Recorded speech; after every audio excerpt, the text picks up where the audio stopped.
ശേഷം സുഗന്ധം പുരട്ടുക. മഗാബി എന്ന് പറഞ്ഞാൽ ഈ ദുർഗന്ധമൊക്കെ സാധാരണ ഉണ്ടാകുന്ന സ്ഥലങ്ങൾ, ഇപ്പോൾ നമ്മുടെ കക്ഷം, അതുപോലെ തന്നെ നമ്മുടെ ശരീരത്തിന്റെ മടക്കുകൾ, സാധാരണ വിയർപ്പും ദുർഗന്ധമൊക്കെ ഉണ്ടാകുന്ന സ്ഥലങ്ങളിൽ സുഗന്ധം പുരട്ടി കൊടുക്കുക.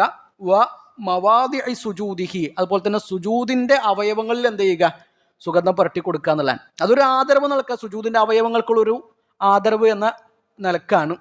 ഏതൊക്കെയാണ് സുജൂദിന്റെ അവയവങ്ങൾ? എത്ര അവയവങ്ങളാണ്? എത്ര അവയവങ്ങളാ? എന്താണ് നമ്മൾ സുജൂദ് ചെയ്യുമ്പോൾ എത്ര അവയവങ്ങൾ നിലത്ത് കുത്തലുണ്ട്?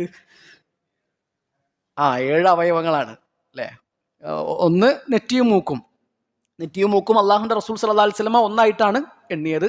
പിന്നെ 2 കൈപ്പത്തികൾ, പിന്നെ 2 കാൽമുട്ടുകൾ, അതുപോലെ തന്നെ 2 കാൽവിരലുകളുടെ അറ്റം. 7 അവയവങ്ങൾ. അപ്പൊ 7 അവയവങ്ങളിൽ പ്രത്യേകം സുഗന്ധം പുരട്ടുക എന്നാണ് ഷെയ്ഖ് പറയുന്നത്. സുഗന്ധം പുരട്ടാം മയ്യത്ത് എന്നുള്ള നിലക്ക്. വഇൻ ത്വയ്യിബഹു കുല്ലഹു കാന ഹസന. ഇനി മയ്യത്തിന്റെ ശരീരത്തിൽ പൂർണ്ണമായിട്ട് എല്ലായിടത്തും എന്ത് ചെയ്തു? സുഗന്ധം പുരട്ടിയെങ്കിൽ അത് ഏറ്റവും നല്ല കാര്യമാണ്. ഇപ്പോൾ സ്വഹാബിമാരൊക്കെ എന്ത് ചെയ്തിരുന്നു?